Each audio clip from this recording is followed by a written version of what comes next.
Be me, Brandon, 29. Made a small fortune in crypto before the crash. Cashed out at the peak like a genius. Decided I was done with the digital grind. Wanted something real. Something tangible. Something with soul.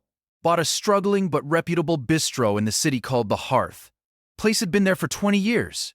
Old school, dark wood, smelled like brown butter and thyme. Inherited the staff, including the head chef, Elias. Elias is 58. Looks like a scarred potato with a mustache. Been cooking since before I was born. Wears a stained apron that looks stiff with grease. Has hands that look like leather gloves. I come in with my vision. I want to modernize. I want Instagrammable moments. I want deconstructed plates and tableside liquid nitrogen. I want the waiters to wear sustainable hemp uniforms. Elias hates me immediately. First week, I call a meeting. Show them my mood board. Yes, I made a mood board for a steakhouse. Elias looks at the pictures of foam and edible flowers. He grunts. We sell food here, kid, not art projects. I laugh nervously. It's about the experience, Elias. People eat with their phones first. He just sharpens his knife. Slowly. Scritch. Scritch. Scritch.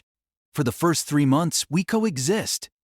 By coexist, I mean I suggest things and he ignores them. I say, let's put a QR code on the table. He says menace or paper. I say, let's do a TikTok trend burger with melted cheese injection. He says, I will not inject cheese into meat like a doctor. The food is good, consistent, boring. Revenue is steady but flat. I'm bleeding money on the lease and my rebranding consultants. I need a viral hit. I bring in my friend Julian. Julian is a food consultant, mostly just eats at expensive places and posts stories. Julian tells me the problem is Elias. He's holding you back, bro. He's stuck in the 90s. You need a chef who gets the vibe. You need young energy. I start to believe it. I watch Elias in the kitchen. He's slow, methodical. He weighs everything. He yells at the prep cooks if the onions are diced wrong. He spends hours on inventory. He refuses to use the sous vide machine I bought for $2,000. Says fire is flavor, KVAM logic. Friday night. Service is busy. I come into the kitchen with Julian. We're tipsy on natural wine.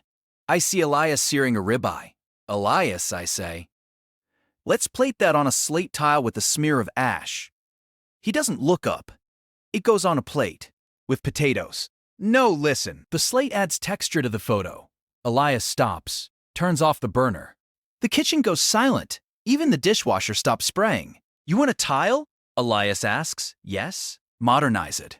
He picks up the steak with tongs. Drops it on the floor. There. Texture. I gasp. That's a $40 cut of meat? It's garbage now, Elias says. Like your ideas. I snap. The alcohol and the months of being ignored boil over. You know what, Elias? You're done. I'm the owner. I sign the checks. I don't need a dinosaur telling me how to run my business. Cooking isn't rocket science. It's following a recipe. I can get a kid out of culinary school for half your salary who actually listens. Elias looks at me. His eyes are dark beads. He unties his apron. Folds it neatly. Places it on the pass. Okay, he says. Just okay. I'll pack my knives. You think you don't need me? Good. You have the vision? You cook? He walks to the office, grabs his roll of knives. One tip, he says at the back door. Don't forget the grease trap. Then he's gone. Julian high-fives me. Bro, finally. Now we can really cook. I feel a rush of adrenaline. Exactly. How hard can it be? We have recipes. I promote the sous chef, Tyler. Tyler is 24, has neck tattoos and talks about fermentation a lot. Tyler is stoked. Bro, I've been waiting for this. I got so many ideas. Let's do a foam menu. All foam. Let's go, I say. The next day, we launch the new hearth. I post a long caption on Instagram about new beginnings and shedding the old. Tyler rewrites the menu in an hour. Wagyu sliders with truffle dust. Deconstructed Caesar salad. It's a whole lettuce leaf with anchovy paste. Pasta served in a mason jar. Saturday night. The reservations are full. People want to see the new vibe. Service starts at 5 p.m.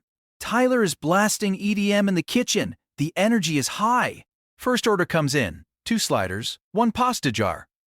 Tyler starts cooking. He's moving fast. Too fast. Throwing pans around. Fire 1! Fire 2! He screams. I'm at the expo window feeling like Gordon Ramsay. The food comes up. It looks cool. Messy, but cool. We send it out. 6 p.m. The printer starts making that noise. Ch-ch-chird. It doesn't stop. We have 40 covers seated at once. Tyler starts sweating. Where's the prep? He yells at the line cook. We didn't do the onions, chef. You said we'd do them a minute for freshness. Fuck! Tyler screams. He starts chopping onions while searing meat. Cross-contamination city. I see him wipe his forehead with a gloved hand, then grab a bun. I say nothing. Keep the vibe alive. 7 p.m. Tickets are dragging. People have been waiting 45 minutes for appetizers. I go to the dining room. So sorry, folks. The kitchen is crafting masterpieces. Art takes time. A lady looks at me. My pasta is cold. And why is it in a jar? How do I eat this? Shake it, I say. It's interactive. She looks at me like I'm insane. Back in the kitchen. Smoke. Thick, black smoke. Tyler, the steaks. I'm watching them. He yells, not watching them. He's trying to make a foam emulsion. The blender explodes. Green herb sauce covers the entire station. It covers the grill. It covers the line cook. The grease fire flares up. The suppression system almost triggers. We put it out with salt. The kitchen smells like burnt hair and cilantro. We survive the night. Barely. Reviews start coming in on Yelp. Atmosphere is cool. Service was a disaster. Food was cold and pretentious. Chef was screaming so loud we could hear it in the bathroom. I tell Tyler it's just growing pains. They don't get it yet, bro. We're disrupting the industry. Sunday. Elias used to come in early on Sundays to do inventory and ordering. Tyler sleeps in until 2 p.m. He shows up looking hungover. Did you order the produce? I ask. Yeah, I did it on the app. Easy. Monday delivery arrives. The truck driver unloads pallets. Sign here. I look at the invoice, $4,000 for produce. I look at the pallets. It's 500 pounds of microgreens. And 3 potatoes. Tyler, what is this? I think I clicked the wrong unit, he mutters. Thought it was ounces. We have no potatoes for the mash. We have enough microgreens to feed a herd of hipster cattle. Innovate, I say. Microgreen salad special. We serve microgreen salad for a week. It rots in the walk-in. Smells like a swamp. Wednesday. The sink starts draining slow. Glug, glug, glug. The dishwasher complains. Boss, water is coming back up. Just plunge it, I say. I'm busy designing new uniforms. Thursday. The smell starts. It's faint at first, like a dead rat in a wall. By Friday, it's unbearable. Like a sewer exploded in a bakery. Customers are walking in, sniffing, and walking out. What is that stench? I buy scented candles. Sandalwood, I tell the hostess. Light them everywhere. Now the restaurant smells like poop and sandalwood. I go to the kitchen. There's black sludge oozing from the floor drain. Tyler, what is this? I don't know, bro. Plumbing issue. I remember Elias. Don't forget the grease trap. Where's the grease trap? I ask. Tyler shrugs. I just cook, man. I Google it. Under the 3-compartment sink. I look under the sink, a metal box bolted to the floor. It's vibrating. I get a wrench. I'm an engineer at heart. I tell myself, I built PCs. I can do this. I undo the bolts. The pressure releases. Boom. The lid flies off. A geyser of rancid, gray, solidified fat and food waste erupts. It hits me in the chest. It hits the ceiling. It coats the prep table. The smell. It is not a smell. It is a physical assault. It tastes like death. I retch immediately. Vomit on the floor, mixing with the grease sludge. Tyler throws up in the sink. The line cook runs out the back door and never comes back. We have to close for the night. Emergency plumber costs $800. Cleaning crew costs $1,500. I'm scrubbing the floor at 3 a.m. My hands smell like rot. No amount of soap takes it off. I text Julian. Kitchen is hard, he replies. Hire a better cleaner, lol. Week 3. Money is tight. Food cost is at 60%. It should be 30%. We're throwing away so much food because Tyler doesn't rotate stock. He opens a new milk while an open one sits there. He cuts a tenderloin wrong and wastes 2 pounds of meat. It's just trimmings, bro, he says. That's $50 of trimmings, I scream. I'm sounding like Elias. I hate myself. Then the health inspector shows up. Surprise inspection. Elias always got an A. 100's the inspector walks in. He looks at the unlabeled squeeze bottles. He looks at the raw chicken stored above the vegetables. He looks at Tyler vaping in the corner. He checks the temperature of the walk-in. It's 50 degrees. Compressor is broken, he says. All this food is unsafe. He starts pouring bleach on my Wagyu, pouring bleach on the scallops. You have to throw it all out. I watch $5,000 of inventory turn to trash. He hands me the clipboard. Score 62? I'm shutting you down for 48 hours to correct violations. If you open before reinspection, I pull your license permanently. Bro, this is too much stress. I can't work in this negative environment. I'm gonna go work at a food truck. Peace. He walks out, leaves me standing in a warm fridge full of bleached meat. I sit on a milk crate, put my head in my hands. I realize I don't know how to order food. I don't know how to fix the fridge. I don't know how to prep. I don't even know how to turn on the pilot light for the oven properly. I thought it was easy. I thought it was just management. I thought Elias was just a grumpy old man doing busy work. The busy work was the work. The magic wasn't the foam. The magic was the grease trap not exploding. I pull out my phone. Scroll to Elias, chef. My thumb hovers. Pride is a heavy thing, but bankruptcy is heavier. I call. It rings 4 times. Hello. His voice is gravel. Elias, it's Brandon. Silence. I heard you got shut down. News travels fast in the industry.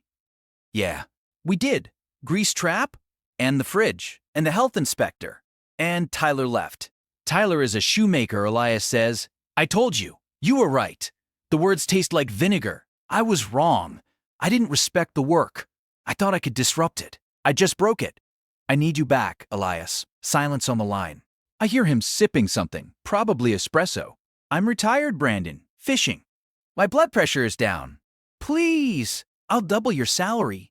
I don't need money. I own my house. I'll give you full creative control. No more phone. No more jars. No mood boards. No mood boards. Just food, please. He sighs. A long, heavy sigh. The kitchen is a mess, I assume. It's a disaster zone.